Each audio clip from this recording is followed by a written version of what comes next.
August 28 ಶುಕ್ರವಾರದ ದಿನ ರಾಖಿ ಪೌರ್ಣಮಿ. ರಕ್ಷಾಬಂಧನ ಶ್ರಾವಣ ಶುಕ್ರವಾರ ಬಂದಿದೆ. ಈ ದಿನ ಹಯಗ್ರೀವ ಜಯಂತಿ ಕೂಡ ಇದೆ. ಚಂದ್ರನ ಬೆಳಕಿನಲ್ಲಿ ರಾಖಿ ಹುಣ್ಣಿಮೆಯ ದಿನ ಯಾವ ಕೆಲಸವನ್ನ ಮಾಡಬೇಕು, ಯಾವ ಸಮಯದಲ್ಲಿ ರಾಖಿಯನ್ನ ಕಟ್ಟಬೇಕು, ರಾಖಿ ಕಟ್ಟಬೇಕಾದರೆ ಯಾವ ಶ್ಲೋಕವನ್ನ ಹೇಳಿದರೆ ವರ್ಷ ಪೂರ್ತಿ ರಕ್ಷೆ ಕಟ್ಟಿದವರಿಗೆ ಕಟ್ಟಿಸಿಕೊಂಡವರಿಗೆ ಸಿಗುತ್ತದೆ, ಸಹೋದರರಷ್ಟೇ ಅಲ್ಲದೆ ಬೇರೆ ಇನ್ಯಾರಿಗೆ ರಾಖಿಯನ್ನು ಕಟ್ಟಬಹುದೆಂದು ಇವತ್ತಿನ ಈ ವಿಡಿಯೋದಲ್ಲಿ ಸಂಪೂರ್ಣವಾಗಿ ತಿಳಿಸಿಕೊಡ್ತೀವಿ ಬನ್ನಿ. ರಾಖಿ ಪೌರ್ಣಮಿ ತಿಥಿಯು ಆಗಸ್ಟ್ 27 ಬೆಳಿಗ್ಗೆ 9:08 ಆರಂಭವಾಗಿ ಆಗಸ್ಟ್ 28 ಶುಕ್ರವಾರ ಬೆಳಿಗ್ಗೆ 9:48 ಮುಕ್ತಾಯವಾಗುತ್ತೆ. ಈ ವರ್ಷ ರಕ್ಷಾಬಂಧನದಂದು ರಾಖಿ ಕಟ್ಟುವ ಶುಭ ಸಮಯ ಆಗಸ್ಟ್ 28 ಬೆಳಿಗ್ಗೆ 5:47 ಬೆಳಿಗ್ಗೆ 9:48 ಇರುತ್ತದೆ. ರಾಖಿಯನ್ನು ಭದ್ರಾಯೋಗ ಸಮಯದಲ್ಲಿ ಕಟ್ಟಬಾರದು. ಈ ಬಾರಿ ಆಗಸ್ಟ್ 28ರಂದು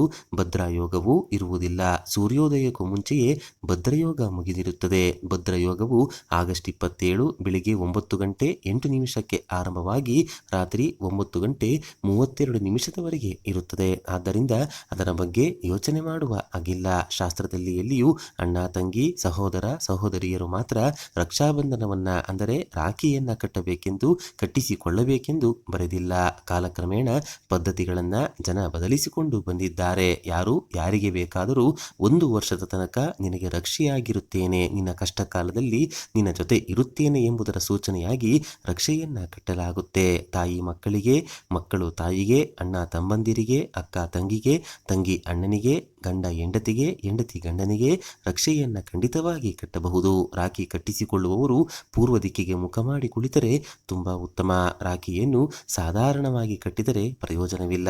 ನೀವು ಕಟ್ಟುವಂತಹ ರಕ್ಷೆಗೆ ಅಥವಾ ರಾಖಿಗೆ ವಿಷ್ಣುವಿನ ಶಕ್ತಿ ತುಂಬಿಸಿ ನಂತರ ರಾಖಿಯನ್ನ ಕಟ್ಟಬೇಕು. ಆಗ ಮಾತ್ರ ನೀವು ಕಟ್ಟುವಂತಹ ರಕ್ಷೆಗೆ ಸಂಪೂರ್ಣ ಬಲ ಬರುತ್ತೆ. ವಿಷ್ಣು ದೇವರ ಅನುಗ್ರಹ ರಕ್ಷೆಗೆ ಇರಲು ಏನ್ ಮಾಡಬೇಕು? ರಾಖಿ ಕಟ್ಟುವಂತಹ ಸಮಯದಲ್ಲಿ ಈ ವಿಶೇಷ ಶ್ಲೋಕವನ್ನ ಹೇಳಿಕೊಳ್ಳಬೇಕು. ಕೇವಲ ರಾಖಿಯನ್ನ ಕಟ್ಟುವವರು ಮಾತ್ರವಲ್ಲ, ಕಟ್ಟಿಸಿಕೊಳ್ಳುವವರು ಕೂಡ ಈ ಶ್ಲೋಕವನ್ನ ಹೇಳಿದರೆ ಅದ್ಭುತ ಫಲ ಪ್ರಾಪ್ತಿಯಾಗುತ್ತೆ. ಈ ಶ್ಲೋಕವನ್ನ ಹೇಳಿ ಶಕ್ತಿಯನ್ನ ತುಂಬಿಸಿ ರಕ್ಷೆಯನ್ನ ಕಟ್ಟಿದ 2-3 ದಿನಕ್ಕೆ ಆ ರಕ್ಷೆಯು ನಿಮ್ಮ ಕೈನಿಂದ ಬಿದ್ದು ಹೋದರೂ ಕೂಡ, ಕಳೆದು ಹೋದರೂ ಕೂಡ ವರ್ಷ ಪೂರ್ತಿ ವಿಷ್ಣುವಿನ ಶಕ್ತಿ ನಿಮ್ಮನ್ನ ಕಾಪಾಡುತ್ತೆ. ಮೊದಲು ಈ ಶ್ಲೋಕವನ್ನ ಒಂದು ಪುಸ್ತಕದಲ್ಲಿ ಬರೆದಿಟ್ಕೊಳ್ಳಿ.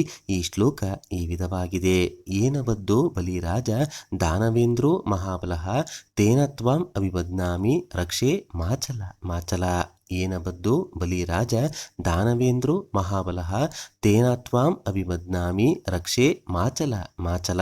ಈ ಶ್ಲೋಕದ ಅರ್ಥ ಏನು ಅಂತ ತಿಳಿಯೋದಾದರೆ, ಮಹಾಬಲಶಾಲಿಯಾದ ರಾಕ್ಷಸನಾದ ಬಲಿ ಚಕ್ರವರ್ತಿಯನ್ನು ಮಹಾವಿಷ್ಣು ದೇವರು ವಾಮನ ಅವತಾರವನ್ನ ತಾಳಿ ಅವನ ತಲೆಯ ಮೇಲೆ ಕಾಲಿಟ್ಟು ಅವನನ್ನು ಪಾತಾಳಕ್ಕೆ ಕಳಿಸುತ್ತಾನೆ. ಬಲಿ ಚಕ್ರವರ್ತಿಯನ್ನೇ ಕುಗ್ಗಿಸಿ ಪಾತಾಳಕ್ಕೆ ಇಳಿಸಿದ ವಾಮನ ರೂಪದ ವಿಷ್ಣು ದೇವರ ಶಕ್ತಿ ಈ ರಾಖಿಯಲ್ಲಿ ಇರುವ ಹಾಗೆಯೇ ನಾನು ರಕ್ಷೆಯನ್ನ ಕಟ್ಟುತ್ತಿದ್ದೇನೆ. ಈ ರಾಖಿಯ ಶಕ್ತಿ ವಿಷ್ಣುವಿನ ಶಕ್ತಿ ವರ್ಷ ಪೂರ್ತಿ ರಕ್ಷಣೆಯಾಗಿರಲಿ ಎನ್ನುವುದು ಈ ಶ್ಲೋಕದ ಅರ್ಥವಾಗಿದೆ. ಇತ್ತೀಚಿನ ದಿನಗಳಲ್ಲಿ ಈ ಹಬ್ಬವು ಕೇವಲ ಸಹೋದರತ್ವಕ್ಕೆ ಸೀಮಿತವಾಗಿರುವಂತೆ ಕಂಡರೂ ನಮ್ಮ ಹಿಂದೂ ಧರ್ಮಗ್ರಂಥಗಳು ಹಾಗೂ ಪುರಾಣಗಳ ಪ್ರಕಾರ ಪತ್ನಿಯು ತನ್ನ ಪತಿಗೆ ರಕ್ಷಾಸೂತ್ರ ಕಟ್ಟಲು ಸಂಪೂರ್ಣವಾದ ಅವಕಾಶವಿದೆ. ಇಂದ್ರ ಮತ್ತು ಶಚೀದೇವಿಯ ಪೌರಾಣಿಕ ಕಥೆ ಇದರ ಒಳ ಅರ್ಥವನ್ನ ಬಿಡಿಸುತ್ತೆ. ರಕ್ಷಾಬಂಧನದ ಮೂಲ ಉದ್ದೇಶ ಕೇವಲ ಸಹೋದರತ್ವದ ಆಚರಣೆಯಾಗಿರಲಿಲ್ಲ, ಬದಲಾಗಿ ಅದು ರಕ್ಷಣೆಯ ಸಂಕೇತವಾಗಿತ್ತು. ಪುರಾಣದಲ್ಲಿ ಉಲ್ಲೇಖವಾಗಿರುವ ಕಥೆಯ ಪ್ರಕಾರ ಹಿಂದೊಮ್ಮೆ ದೇವತೆಗಳು ಹಾಗೂ ರಾಕ್ಷಸರ ನಡುವೆ ಘೋರವಾದ ಯುದ್ಧ ನಡೆಯುತ್ತಿರುತ್ತೆ. ಈ ಯುದ್ಧದಲ್ಲಿ ದೇವತೆಗಳ ಅಧಿಪತಿ ಇಂದ್ರನು ಸೋಲುವ ಭೀತಿ ಎದುರಾಗುತ್ತದೆ. ಆತ ತೀವ್ರ ಸಂಕಷ್ಟಕ್ಕೆ ಸಿಲುಕಿದಾಗ ಆತನ ಪತ್ನಿ ಶಚಿದೇವಿ ಅಂದರೆ ಇಂದ್ರಾಣಿ ತನ್ನ ಪತಿಯ ಪ್ರಾಣ ರಕ್ಷಣೆಗಾಗಿ ಮಹಾವಿಷ್ಣು ದೇವರನ್ನು ಪ್ರಾರ್ಥಿಸುತ್ತಾಳೆ. ಆಕೆಯ ಭಕ್ತಿಗೆ ಒಲಿದು ವಿಷ್ಣು ದೇವರು ಒಂದು ಪವಿತ್ರವಾದ ಹತ್ತಿಯ ದಾರವನ್ನು ಅಂದರೆ ರಕ್ಷಾ ಸೂತ್ರವನ್ನ ನೀಡುತ್ತಾನೆ. ಶಚೀದೇವಿಯು ಆ ಪವಿತ್ರ ದಾರವನ್ನು ಮಂತ್ರಘೋಷಗಳೊಂದಿಗೆ ಇಂದ್ರನ ಬಲಗೈ ಮಣಿಕಟ್ಟಿಗೆ ಕಟ್ಟುತ್ತಾಳೆ. ಆ ರಕ್ಷಾ ಸೂತ್ರದ ಪ್ರಭಾವದಿಂದ ಇಂದ್ರನು ರಾಕ್ಷಸರ ವಿರುದ್ಧ ವಿಜಯಶಾಲಿಯಾಗಿ ಮರಳುತ್ತಾನೆ. ಈ ಘಟನೆ ಶ್ರಾವಣ ಹುಣ್ಣಿಮೆಯ ದಿನ ನಡೆದಿದ್ದು ಇದೇ ರಕ್ಷಾಬಂಧನ ಆಚರಣೆಯ ಮೂಲ ಎನ್ನಲಾಗುತ್ತೆ. ಇದು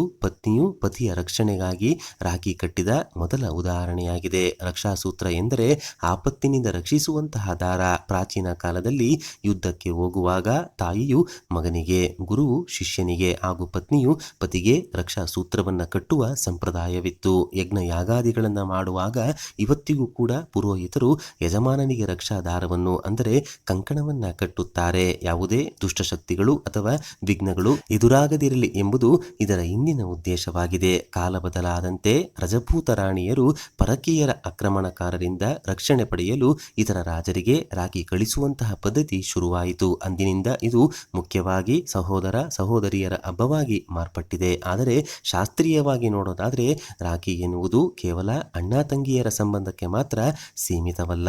ತನ್ನ ಗಂಡನಿಗೆ ಯಾವುದೇ ಕಂಟಕಗಳು ಎದುರಾಗದಿರಲಿ, ಆತನಿಗೆ ಉತ್ತಮ ಆರೋಗ್ಯ, ಆಯಸ್ಸು ಮತ್ತು ಯಶಸ್ಸು ಲಭಿಸಲಿ ಎಂದು ಪ್ರಾರ್ಥಿಸಿ ಪತ್ನಿಯು ಖಂಡಿತವಾಗಿಯೂ ಪತಿಗೆ ರಾಖಿಯನ್ನ ಕಟ್ಟಬಹುದು. ಇದು ಸಂಪೂರ್ಣವಾಗಿ ನಮ್ಮ ಹಿಂದೂ ಸಂಪ್ರದಾಯ ಹಾಗೂ ಶಾಸ್ತ್ರಗಳಿಗೆ ಬದ್ಧವಾಗಿದೆ. ನೀವು ರಕ್ಷಾಬಂಧನದಂದು ಪತಿಗೆ ರಾಖಿಯನ್ನ ಕಟ್ಟುವಾಗ ಕುಂಕುಮದ ತಿಲಕವನ್ನ ಇಟ್ಟು ಆರತಿ ಬೆಳಗಿ ಆತನ ಶ್ರೇಯಸ್ಸಿಗಾಗಿ ಪ್ರಾರ್ಥನೆ ಮಾಡಿಕೊಳ್ಬೇಕು. ಇದು ದಾಂಪತ್ಯದಲ್ಲಿ ನಂಬಿಕೆ ಮತ್ತು ಪರಸ್ಪರ ರಕ್ಷಣೆಯ ಜವಾಬ್ದಾರಿಯನ್ನ ಮತ್ತಷ್ಟು ಗಟ್ಟಿ ಮಾಡುತ್ತೆ. ಹಾಗೆಯೇ ಈ ದಿನ ಹರಿಯುವ ನೀರಿನಲ್ಲಿ, ಸಮುದ್ರದಲ್ಲಿ, ನದಿಗಳಲ್ಲಿ ಸ್ನಾನ ಮಾಡಿ ಒಂದು ತೆಂಗಿನಕಾಯಿಯನ್ನು ಬಿಟ್ಟು ಬಂದರೆ ಶತ್ರುಬಾಧೆಗಳು ಇಲ್ಲದಂತಾಗುತ್ತೆ.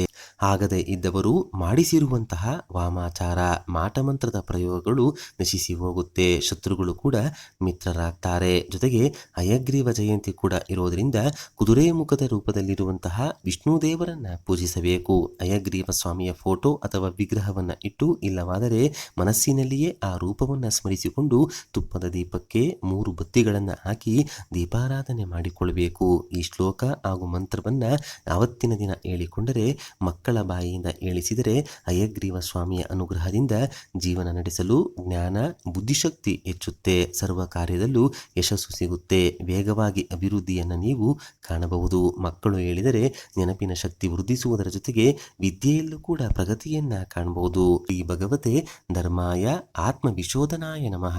ಇನ್ನೊಂದು ಜ್ಞಾನಾಂದಮಯಂ ದೇವಂ ನಿರ್ಮಲ ಸ್ಫಟಿಕಾಕೃತಿಂ ಆಧಾರಂ ಸರ್ವ ವಿದ್ಯಾನಾಂ ಹಯಗ್ರೀವ ಉಪಾಸ್ಮಹೆ. ಈ ಮಂತ್ರಗಳಿಂದ ಮದುವೆ ಭಾಗ್ಯ ಇಲ್ಲದವರಿಗೆ ಜಾತಕ ದೋಷಗಳೆಲ್ಲ ಕಳೆದು ಕಂಕಣ ಭಾಗ್ಯ ಕೂಡಿ ಬರುತ್ತೆ. ಮಕ್ಕಳಿಗೆ ವಿದ್ಯೆ ಸರಿಯಾಗಿ ತಲೆಗೆ ಹತ್ತುತ್ತಿಲ್ಲ, ಹೇಳಿದ ಮಾತನ್ನ ಕೇಳ್ತಿಲ್ಲ, ಹಠವನ್ನ ಹೆಚ್ಚಾಗಿ ಮಾಡ್ತಾರೆ, ಸರಿಯಾಗಿ ಊಟ ತಿಂಡಿ ಮಾಡ್ತಿಲ್ಲ. ಸನ್ಮಾರ್ಗದಲ್ಲಿ ಮಕ್ಕಳು ನಡಿಬೇಕು ಅಂದ್ರೆ ಜ್ಞಾನಾಂದಮಯಂ ದೇವಂ ನಿರ್ಮಲ ಸ್ಫಟಿಕಾಕೃತಿಂ ಆಧಾರಂ ಸರ್ವ ವಿದ್ಯಾನಾಂ ಅಯಗ್ರೀವವಾದ ಫಲವೇ ಎಂಬ ವಿಶೇಷವಾದ ಯಾರಿಗೆ ರಾಖಿಯನ್ನ ಕಟ್ಟಬೇಕು, ಯಾವ ಸಮಯದಲ್ಲಿ ರಾಖಿಯನ್ನ ಕಟ್ಟಬೇಕು, ಯಾವ ಮಂತ್ರಗಳನ್ನ ಇವತ್ತಿನ ದಿನ ಹೇಳ್ಕೊಳ್ಬೇಕಂತ ತಿಳಿಸ್ಕೊಟ್ಟಿದ್ದೀವಿ. ಈ ವಿಶೇಷ ಮಾಹಿತಿ ನಿಮಗೆ ಇಷ್ಟವಾದರೆ ತಪ್ಪದೆ ಜೈ ಮಹಾವಿಷ್ಣು, ಜೈ ಮಹಾಲಕ್ಷ್ಮೀ ದೇವಿ ಅಂತ ಬರೆದು ಈ ವಿಡಿಯೋನ ಪ್ರತಿಯೊಬ್ಬರಿಗೂ ಶೇರ್ ಮಾಡಿ. ಧನ್ಯವಾದ ಸ್ನೇಹಿತರೆ.